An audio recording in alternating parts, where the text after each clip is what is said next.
Alfric's homily on Gregory the Great. Alfric, or Alfrich, was a monk and the outstanding scholar of the late Old English period. In the face of increased Viking activity during the 10th century and a decay of discipline within the Church, he tried to strengthen the English people through his learning. His program resembled Alfred's in a way, but it was devoted to a religious cause. In his homily on Gregory the Great, Alfric pays tribute to the Pope who first sent Christian missionaries to England during the 6th century, and tells a famous story about the Pope's love of puns, which occurs during the well-known tale of the English slave boys being discovered in the slave market at Rome. The puns involve English words, angle and engle, angle and angel, and for the first time in the English language, puns on English and Latin words together, alle and alleluia. Since Alfric is a learned writer, we are not surprised to find him using other Latin words as well. Papa, Pope, apostolice, apostolic, and the like. Alfric's homily on St. Gregory the Great. Thess edia Papa Gregorius was of edel borna metha and eafestra akynnid. Romanische wittan waren his magas, his vader hatte Gordianus, and Felix, så eafesta Papa, was his fifte vader. He was, swaswa we quedon, for worlde adelboren, ac he oversta his adelborenness, med halgum theum, and med godum workum je glinste. Ta under jetsa Papa, den tam timan that apostolice settel je sett, huse eda Gregorius on halgum menum theunde wes, and he tha hinna offera monoplicen drochninge je nam, and him to je filstan je sette, on dioken hade je indebyrdne. Tha je lampit at summum seile, swaswa jit for off death, that Englische cheapmen brochten here wara to Romana Biri, and Gregorius eda bethera straight to them Englische mannum, here a thing sheawiende. Tha je seache, betwixt them warum, cheape nicht as je sette, tha waron wheatis lichaman, and feavris anwilitan men, and adeliche je fexode. Gregorius tha beheld their knappene wilitte, and befran of whilchere theode he brochte waron. Tha saide him man that he of Englelande waron, and that their theode minish swability were. Eft tha Gregorius befran, whether this landes folk Christian waren, the heathen. Him man saide that he heathene waron. Gregorius tha of inwarde herten langsomme sitjetunge teach and queth, Walla wa, that swaferes hiewis men sind them swartan devle under theode. Efter he axode, hoe there theode name ware, the he afkommen. Him was je antwoord, that he angle je nemnode weron. Da queth he, richtliche he sint angle je hattene, for tante he engle wilitte habbeth, and swilchum je daveneth, that he on heavenum engle je ferran beon. Yet tha Gregorius befran, hoe there shira nama were, that the knappen of alede weron. Him man saide, that the shirman weron dere je hattene. Gregorius antwoorde, well he sint dere je hattene, for thante he sint from gramman je nerode, anto Christus mil hertnesse je chide. Yet tha he befran, who is there a lede kynning je hatten? Him was je answarod, that se kynning alle je hatten were. Queth tha Gregorius, gamanode mid his wordum to them namen, and queth, hit je daveneth that Alleluia see je sungen on dem lande, to loveth es allmächtigen schippendes.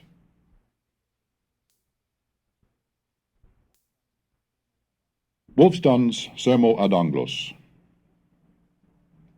Wulfstan, along with Alfric, was one of the great preachers of the late Old English period. He continued to serve as Bishop of Worcester after the Norman Conquest, and provided a refuge for Anglo-Saxon culture. He is most famous for the highly rhetorical, alliterative prose in which he set forth his moral lessons. In the Sermo ad Anglos, or Speech to the English, he asserts that the Viking invasions were God's punishment for the sins of the English people.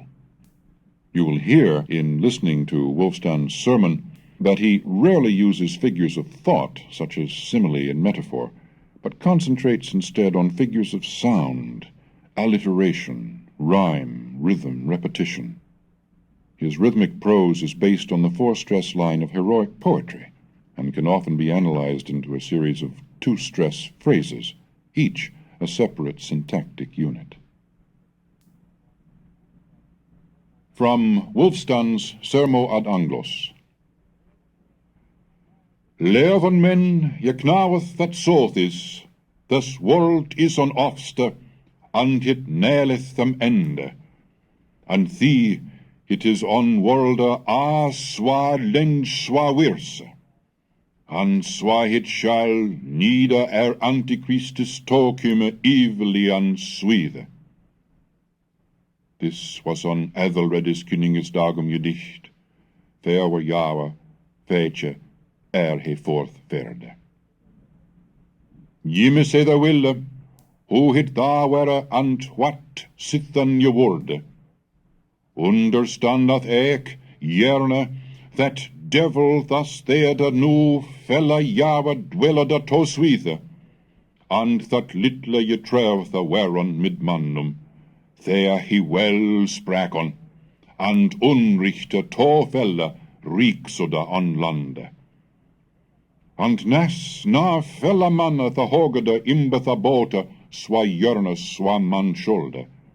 Ak, de wham liche man ichte evil after othrum, and unricht arerde, and unlaga manja alles towide jond alle the stede.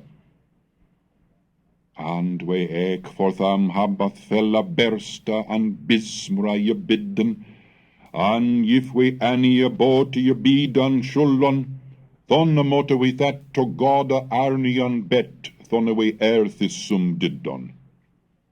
For them mid mitchlum arnungum we je arnedon tha irmtha theos on sittath, and mid switha mitchelen arningan we tha bota moton at Goda je rechan, if it shall hennen forth godiende worthan.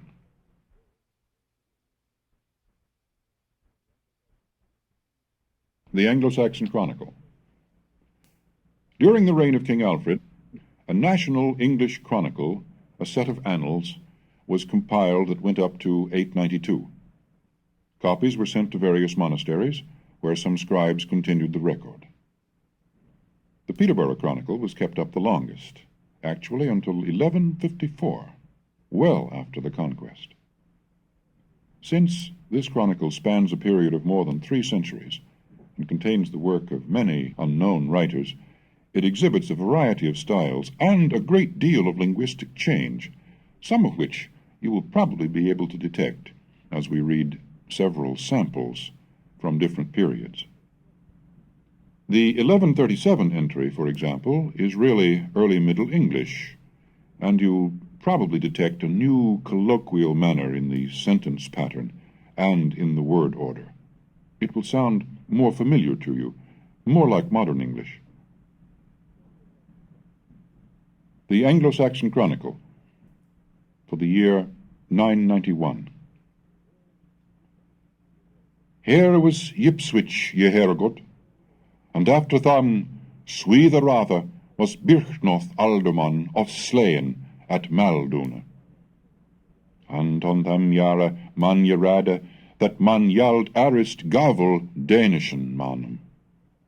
For them Mitchlan brogan, the he wachton, bei them say rieman. The annal for 1066, which tells of the Norman conquest of England at the Battle of Hastings. On thissum jare man halgodeth at Minster at Westminster on Childemasse day, and Sir King Edward forthfaarde on 12 massa even, and hinne man bebyrgede on 12 massa day innen der nieuwen halgudre kyrkjen on Westminster. And Harold Earl fing to Englandes kinnerriche, swas Sir King hit him Jehude. And ek man hinne there to je kuron, and was je bletsod to kinge on 12 massa day. And the ilken jere, the he king was, he for ut mit shipherre to Janus Wilhelme. And thou wheeler kom tosti Earl into Humbran mit forwarty shipum. Edwina Earl kom mit landfyrde, and draf hinne ut. And the bootse Carlos hinne forsåkan, and he for to Scotland mit 12 snakkum, and hinne je met Harolds the Norrøne king mit 300 shipum. And tosti him to Berg, and he beien foran unto Humbran, off that he kom unto Erwich, and him with vacht Morkere Earl, and Edwina Earl, and Sir Norrøne king achte sie Sjewald. And man kidde Harold the king, who it was there je done, and je worden. And he kom mit Mitchlum herre English manne, and je mette hinne at Stainfordis bridge, and hinne off slow, and thonne Earl tosti, and alne thonne herre achtliche overkom.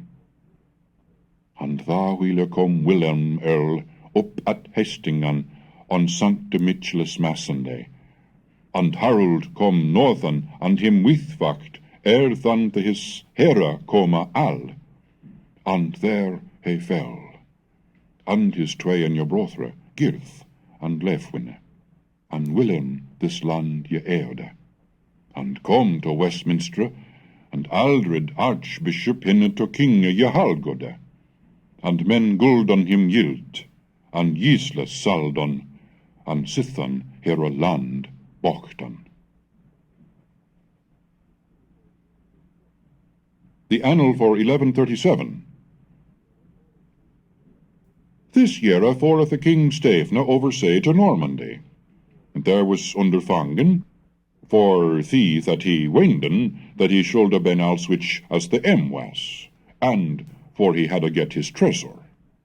Ac he tordeld it and scattered sotliche. Mitchell had Henry King gathered gold and silver, and na good na did a man for his soul thereof. That the King Stefne to England come, tha makete he his gathering at Oxnaford, and there he nam the Bishop Roger of Cerebray, and Alexander Bishop of Lincoln, and the Councillor Roger his neves, and did alle in prison, till he javen up your castles. Father Sweekis under Jatan, that he milde man was, and soft and good, and not justice ne didde, vad didden he alle wonder? He hadden him manred maked, and others sworen, ac he none truth ne helden. Alle he waren forsworen, and here a troth is forloren. For average riche man his castles makede, and against him helden, and filled in the land full of castles. Ine kan, ni ine mai tellen alle the wonder ne alle the penis that he did in regimen on this land, and that lasted tha nigontina wintre, while Stefne was king.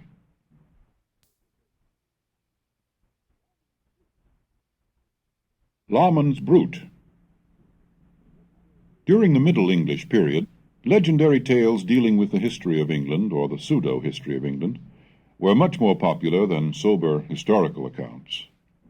A collection of such legends appears in The Brute, that is, a poem about Britain, written about the year 1200 by a priest living at Ernley in the West Midlands. He based his work on the Roman de Brute by Was, an Anglo-Norman poet. But the atmosphere of Laman's work is that of Anglo-Saxon heroic epic, rather than of French romance. The verse form also derives from Anglo-Saxon poetry, although the alliterative patterns are much freer, and half-lines are often linked by end rhyme as well as by alliteration, or initial rhyme.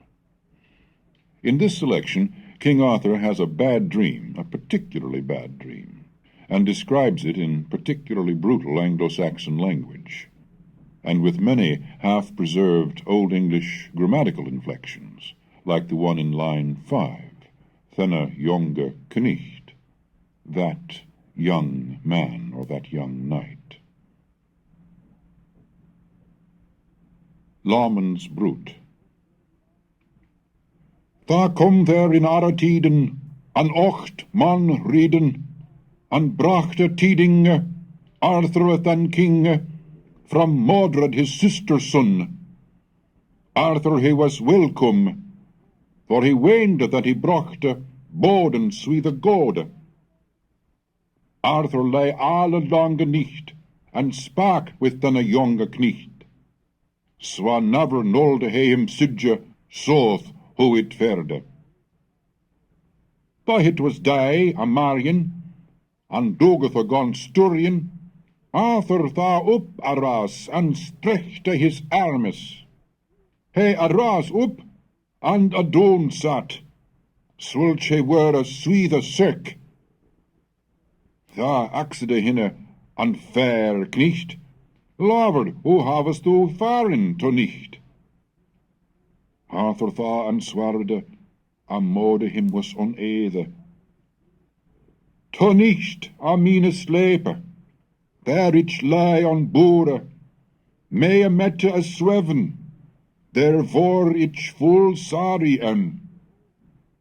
Mee mette that man me hof, open ara hale, da hale ich gan bestriden, swult ich wolde rieden, alle the land da ich ach, alle ich there oversag, and Walwain sat before in me, me swerd he bar an hand.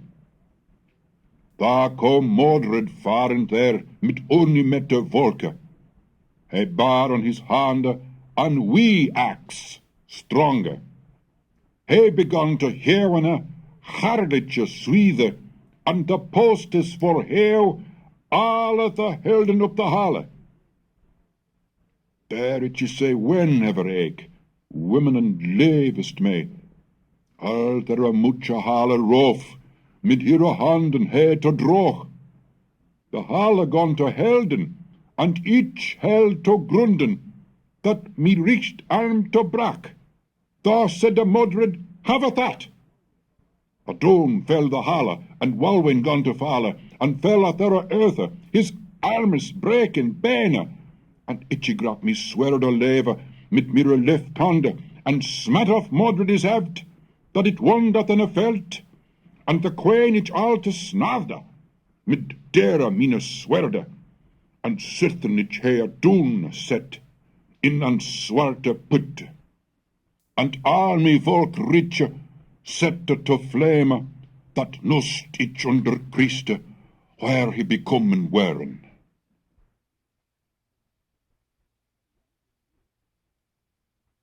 The Anchronerula. The continuity of Old English prose to later Middle English can be seen in the style of the Anchronerula.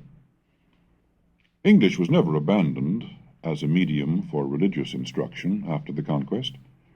During the 12th and 13th centuries, copies of the homilies of Ælfric and Wulfstan were still circulated.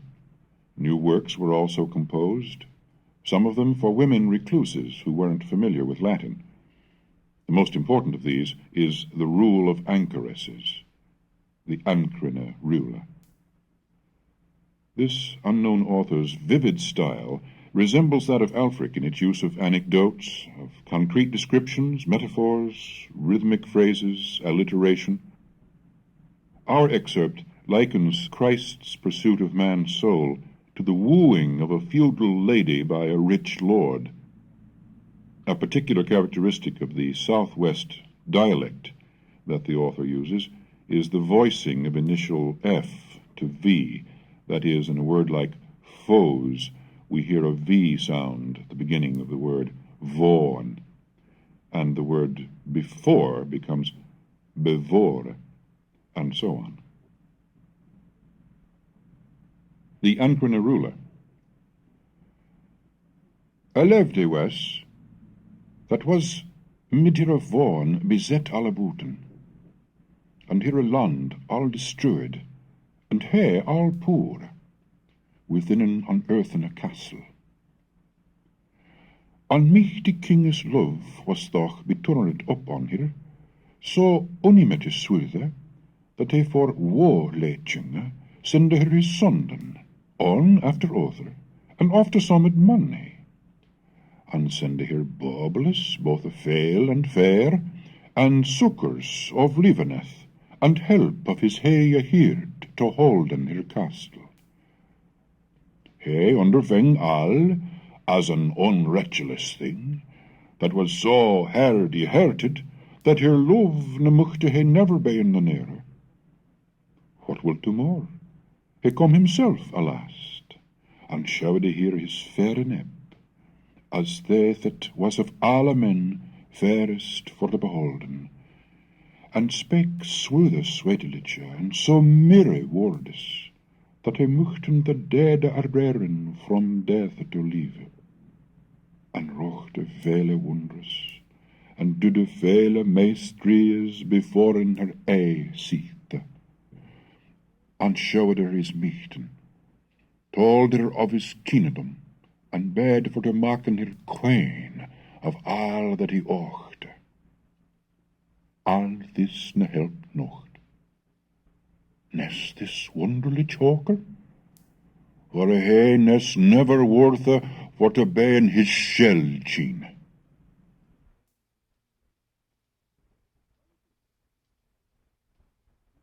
Alizoun. The earliest surviving English lyrics date from the Middle English period. Since secular lyric poems were mainly a popular, oral art form, relatively few have survived. Many of them are similar in theme and form. Alizoun is typical in its references to spring, in its relaxed use of the conventions of courtly love, in its regular, springing rhythms, and its light-hearted rhyme scheme, and also for its use of alliteration as a verbal ornament. You may want to notice that in the southwestern dialect that this poem was composed in, the pronoun he means she, so that in line 7, he may me blisse bring means she can bring happiness to me. Alizoun. Between a March and Avril, when spry beginneth to spring, the little fool hath her will on her lute to sing. Each lib in love longing, for same lookest of all a thing. He may blisse bring, each am in her bandoon. And handy happy chabby hent, it shot from heaven it is may sent, from alle women me love is lent, and licht on Alizoun.